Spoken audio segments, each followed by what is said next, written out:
morning. My name is James Manyika. I'm from the McKinsey Global Institute, and it's a real privilege to be in front of all of you. How does one solve an issue that's been an issue for generations, multiple generations? I guess one could fight for it, one could argue for it, one could appeal to a sense of justice, sense of right and wrong, one could appeal to logic, rational reasoning, to people's self-interest, and probably many more things of that form. The issue that I'm talking about today, and I'd like to talk about, is around the issue of gender parity, and especially gender parity at work. And I'm going to try and make an economic argument, and because Laszlo told me to say this, we're going to do some people analytics as well, and look at some data, because I think it's actually important. Let's take a global perspective. I think it's quite striking that women make up half the world's population, yet at the same time, across many, many, many dimensions, we see all this evidence of inequality across many, many dimensions. So what we've tried to do is we spent the last 2 years trying to understand this issue quite deeply across 93 countries that make up 90% of the world's population and 90% of the world's GDP, to really try and understand in a fact-based way what's really going on and what can be done about this. And what we ended up doing is constructing a gender parity score. Let me just show you the quick results, and then we'll talk a little bit more about it. In this parity score, it's an aggregate of essentially about 20 different measures of parity. And in this score, the way to read the score is that 1 would be gender parity. So everybody has a lot of work to do, as you can see on this chart. Every region in the world, some more than others, but everybody has work to do. This isn't an issue for poor countries or emerging countries. It's an issue for all of us. And let's peek under the covers of the aggregate scores that you see here. And I'm going to, by the way, as you see this picture, don't read the numbers. Just get a visual feel for what this is telling you. And green doesn't mean perfect. It means low, that the gender parity issues are not quite as bad. Red means they're really bad, really, really bad. So let's go show some of these metrics. The first set here looks at the issues around physical security and autonomy and the gaps there across the different countries. This is important for all kinds of social reasons, but also just in terms of women's ability to even be able to operate, move around, engage in economic activity. And you see what that looks like. Let's look at the next set. The next set of measures, we only showed 2 here, look at a whole range of things from legal rights, property ownership, but also political representation. Let's look at the next set. Things you might think of as enabling economic participation, education, financial inclusion, digital inclusion, and those kinds of things. And then the final set, which brings us really, really close to the subject of our gathering here, which is parity at work. And as you can see, the visual picture here, you get a sense that there are a lot of reds and oranges on this chart. But let's highlight a few zones. The first zone here, number 1, speaks to parity at work. And what's interesting about this one is that it's true everywhere. So the first 5 of these zones I'm going to highlight here are gender parity issues that seem to be true everywhere in the world. So number 1, gender parity at work. Number 2, just the issue of unpaid work. Now, of course, we know that there are choices implied in that. Individuals and women should be able to make choices and do make choices about these things. But I think as one philosopher said, choices are only real if you can actually make them. If you can't actually make them, they're not real. Legal parity issues, political representation entirely across the board. The whole world is red, as you can see. So these are sort of the global issues. Then you have a few things that are particular to particular regions. You see, for example, issues around labor force participation rates are particularly real in places like India, sub-Saharan Africa, and the Middle East and North Africa. Then you also have a set of particular issues around health issues that are particularly endemic in sub-Saharan Africa. You also have a set of things that just have to do with education levels, and the ratios of access to education in India and Southeast Asia, for example. Then you also have issues around financial inclusion, whether you think about it in terms of digital terms or just financial inclusion. So you have a combination of global issues that are true everywhere, and then a few that are particularly true in a few areas. So you can all read the numbers in the reports and stuff, but what does this all add up to? Well, the first thing is that it's actually worth a lot. And I'm going to show a very big number here, and it's a really big number, 28 trillion. And let me explain what this number is. This is the number if you focused on gender parity at work, and if you could imagine that you had women participate at work at the same rates that men do. So this is at the same rates in terms of income and wages, in terms of the mix of jobs, in terms of leadership positions, in terms of participation rates. If you could just magically equalize all of that, that's how much as measured GDP you'd add to the world. 28 trillion, it's a really big number. Now, we can all argue and say, of course, that's going to take generations. It's been around for us forever. Well, I have a second number that's smaller, but in some ways more interesting, actually. This is 12 trillion. What this number represents is if you said, okay, let's not go for the theoretical perfection of parity. Let's just look at where countries and regions are making progress. So this is where you say, so take South America. The country that's making the most progress, not perfection, but the most progress on these measures is Chile.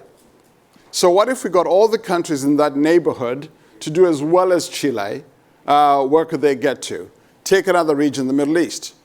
Which countries make the most progress? UAE.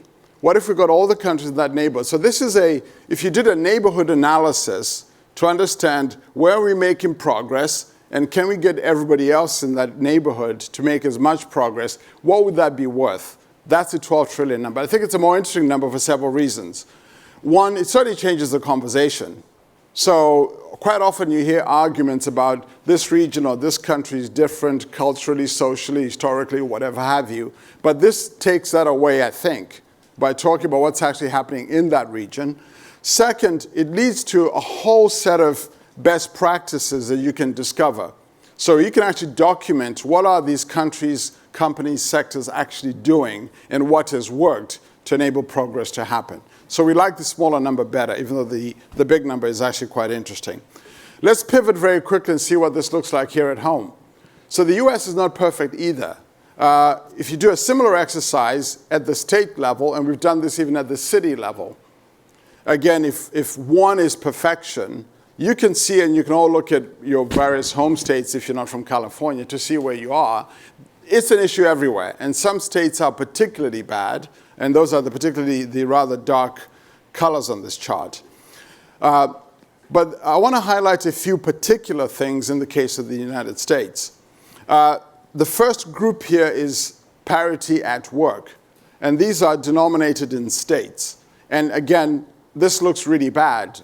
So, for example, there's high levels of inequality in quite a few places at gender parity at work.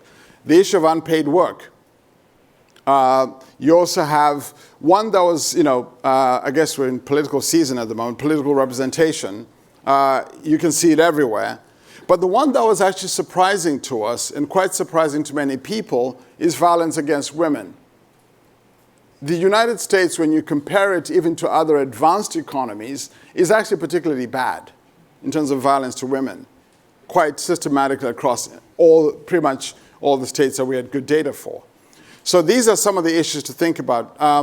You come back up to the top and say, well, actually, let me point out one other quick thing. We did a fun exercise, not fun, but it's pretty serious stuff. But it was interesting to see what the data looked like. I'll blame Laszlo at People Analytics. It's pretty interesting to see what the data looks like. We looked at this Fortune 500 companies, and we wanted to examine the pipeline of women as they go through this. So at the entry level, this is based on about 118 Fortune 500 companies. You have it, women make up about 45% at the entry levels. Then as you progress through this, it actually starts to thin out as you get to the top. And if you just at current rates, at the rate at which women are progressing through this, it's going to take 100 years before we get to parity levels, just at the current rate.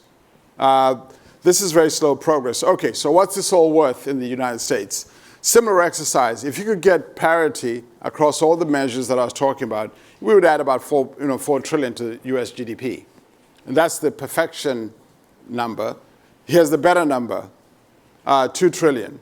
That's the number you get to if you said, what if we got all the states in sub-regions of the United States to do as well as their neighbors, pick the one that's doing well in any part of the country, do the same thing for cities, and learn what cities have done, because cities have big gaps too. What could you get to?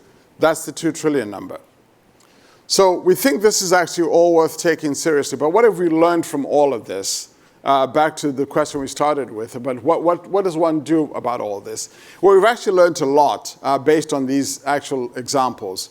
One is that doing this kind of neighborhood analysis, which you can do at the country level, state level, city level in the case of the United States, and even at the company and sectoral level, is actually quite interesting. There's a lot to be learned. You can see what companies are doing, what sectors are doing, what particular mayors are doing, what particular governors are doing, and there's a lot to learn from. So we think this neighborhood analysis is useful. Making an economic case is actually quite interesting, because quite often, and we've discovered this as we've been doing this work, it changes the conversation between people who typically come at this question with an ideological view. It's been quite fascinating having conversations about this in places like Saudi Arabia, in states with governors and mayors and who you wouldn't otherwise think would engage in this conversation when it's an economic conversation. You still have to make the social case, by the way. We're not giving up for that, because that's an important argument. We've also learned a lot about there are policy solutions that work. What's nice about policy solutions is they tend to have scale. They tend to have scale. If you can get to a policy solution, you probably will affect many, many more people with that kind of solution. But at the same time, we've been struck by the huge number of private sector innovations that companies are taking. When we did the global exercise, we actually identified something like 75 different interventions that were possible. And of those 75 categories of interventions, fully 2/3 of those were actually private sector actions that companies could take and had taken. And we have lots and lots of examples of those. If anybody's interested, happy to show the kind of the catalog of things that we've cataloged. But at the same time, it's also important to remember that at the end of the day, the jobs actually have to be there. So there's a need to actually create the jobs, create the opportunities. And in a lot of entrepreneurship actually helps with this in a big way in terms of creating some of the opportunities and coming up with ways to provide pathways and opportunities for women. I think it's also important to emphasize that leadership matters. And that's why the group like you in this room is really important. And it's been quite interesting to see that it's leadership by both women and men who show the way and show that this can be done. In many of the company examples we came up with and that we saw, and even the policy examples, it took somebody taking a bold action of leadership to say, we're going to do this, and it really, really matters. And there are as many examples of women doing that as there are examples of men doing that. And then finally, there's the hard work of building capacity, the pipeline of the kind of the capabilities that are needed to make it possible and create opportunities for people to participate. I'll end it at that. Happy to take questions. I know we're going to have a roundtable discussion later on. Thank you.